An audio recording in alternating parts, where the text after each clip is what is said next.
I'm still trying to get over an upper respiratory infection, so if you'll just bear with me a little bit.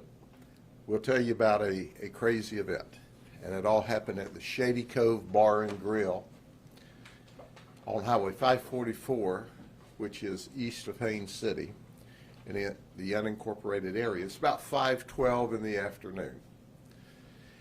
And Joshua Badillo, who's 31 years of age, comes into the bar. And inside the bar is a motorcycle gang group of a few people and some ladies, and they're minding their own business, having a few beers. They've apparently been at some kind of memorial ride earlier in the day. Joshua's been drinking. He comes up to them and begins to have a conversation. And from the conversation, an argument erupts. And so they quiet the argument down themselves. Joshua Badillo buys a round of beer for them.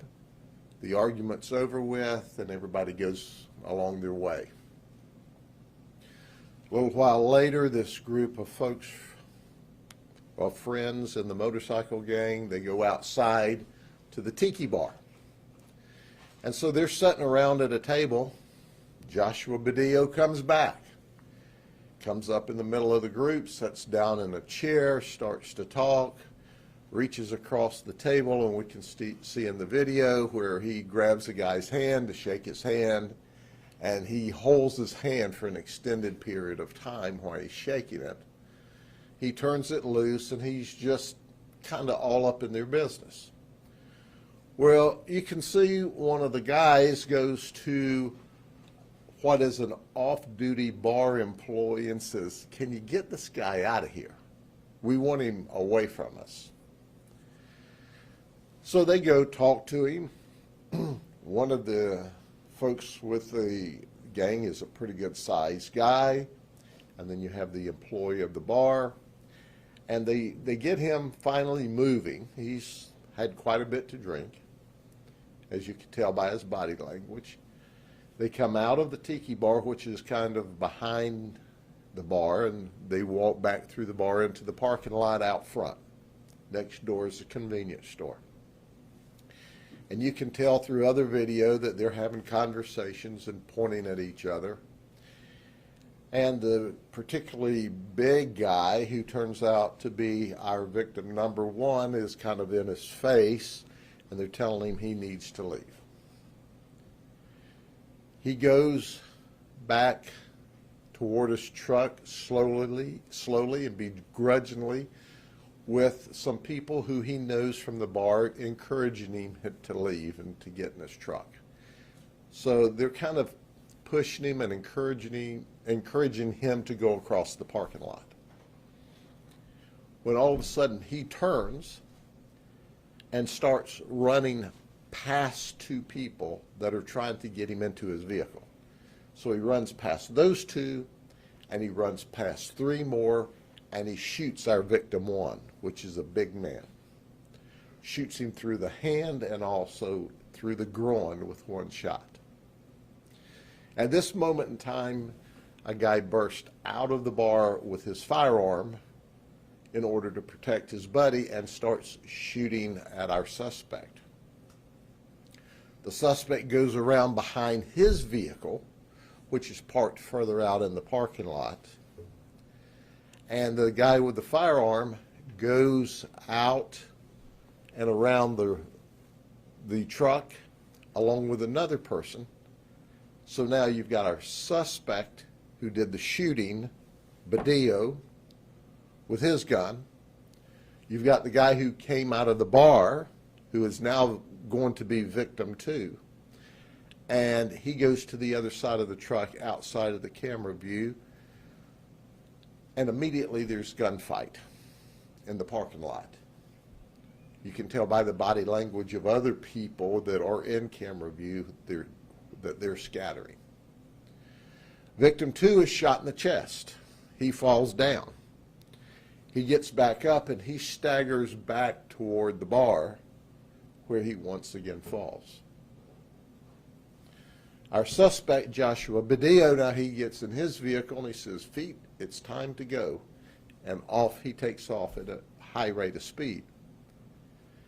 He goes toward his home, which is probably 5 minutes away. Interestingly enough, he has a vehicle crash, so he's involved in a hit and run on the way to his home. Deputies are arriving, EMS is arriving, we gather information. It's no secret about who Joshua is, and we go to the house. We circle the house. It's in a very nice community. I'm guessing the house is probably $1 million, $2 million home, upscale neighborhood. He goes into the house. We walk around the vehicle and we see blood. Turns out Joshua Badillo is shot as well, and he's in the house. So after about 45 minutes in the house, apparently he decides, hey, I'm really bleeding. This could be serious. He comes out to the deputies. We take him into custody and we remove him to the hospital, where we determine that he shot under the armpit and it comes out his back shoulder. So we have this shootout at Shady Cove where the suspect shoots 2 people, kills one of them, and he, in fact, is shot in part of the shootout. And it all started over an argument, a simple argument, and ended up with a dead man, a shot man, and a shot suspect. Joshua Badillo is charged with attempted first-degree murder and felony first-degree murder on the individual that died. There may be other charges filed later as we plow through the details. Some of our witnesses fled from the bar. We'd still like to talk to them just so we can finish the investigation and tie it all up nicely and neatly. But we're relatively confident that we've got the primary players in the event, and certainly we have a lot of details. It's been a long time since I've arrived at a bar to find knives, stilettos, guns, and blood all on the bar floor, and the concrete pavement out in front of the bar. It was quite an event, and we've got a dead person. So the investigation is still underway. Our homicide team, which is simply the very best, is at this time mopping up the details and will be for a few weeks. Do you have any details, any questions of me? Assuming all the stilettos and other things were on the people who are partying, who are not involved in this? Well, we suspect that some of the people who went to the hospital were there, because we ended up with, I think, 3 knives, maybe 4 knives on the ground, a gun on the ground. That was the one that our victim ultimately used. The victim had a .38 caliber. The suspect had a .40 caliber semi-automatic. But they were slinging lead in Haines City on Sunday afternoon. Did he have the weapon on him when he was inside, or did he retrieve it from the truck? This was over an extended period of time, because he started the initial argument, and then he bought them all rounds of beer, and it calmed down, and there's at least some testimony that he might have gone back to the truck and gotten the gun at that time. We're not absolutely sure. But these folks were minding their own business from everything that we've picked up so far, and they simply went back to the tiki bar, which you have to go through the bar, out the back door in order to get to the tiki bar area, minding their own business. And he stumbles up there drunk again, and he's hanging over the table and trying to shake hands, and still they don't start a fight with him. They go and get help and say, hey, can you get this guy out of here? And of course they start to get him out, and one of the folks who is victim number one, he now is following him out, trying to help get the guy out. And you can tell he's telling him what he's going to do for him if he doesn't leave. So when this guy decides to start shooting, I mean, they've got him all the way out the front door, across the parking lot, almost to his vehicle. When he decides, it ain't going to be like that at all, and he runs past 5 people to shoot victim 1, back up near the front of the store. And then he goes back, and as he's going back toward his vehicle, that's when victim 2 ultimately runs out and is shooting at him with his .38. And then victim 2 is reloading in the parking lot and goes to the other side of the truck where they have shootout at the Sandy Cove Bar and Grill parking lot. And that's where victim 2 was shot and ultimately was transported to the hospital but died less than an hour later. And our victim, he leaves, he's involved in a hit and run. We catch him he lives there, but as I understand it, his parents' house in a very nice neighborhood. But this guy here, if he'd have just minded his business and left these folks alone, none of this would have happened. It's on him.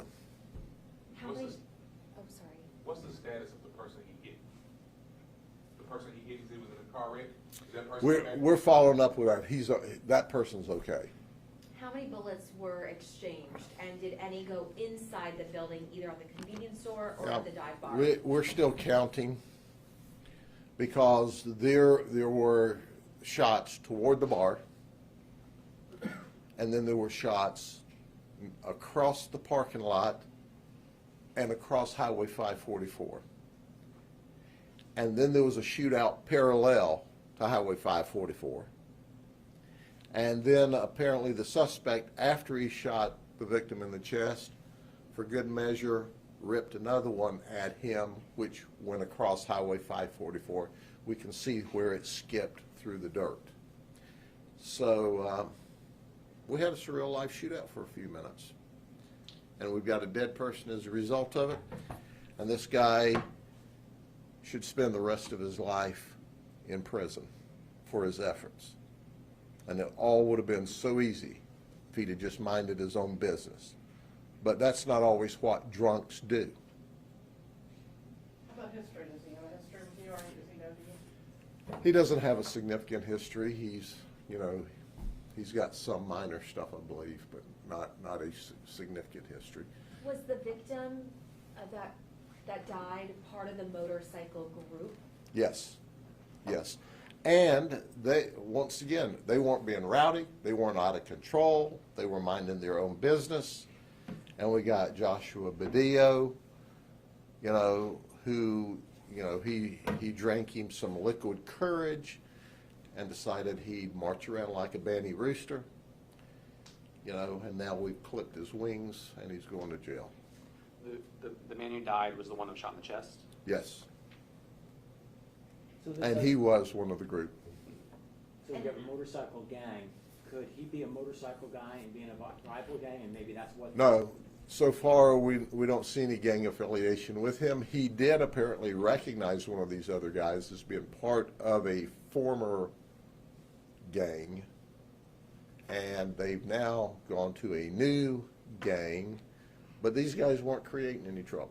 Are you saying that he was part of a gang at one point? No, the other guy. Okay. He recognized one of the others as being a former gang member. At this point, we've not been able to document that he's part of any gang or ever has been. What gang are we talking about? Well, we don't like to give out their names because we don't like to market for them. Can we have the age of the victim who died? The victim, I think, was 54 or 56. 54, we'll get the details for you, but and it's sad. It should have never happened.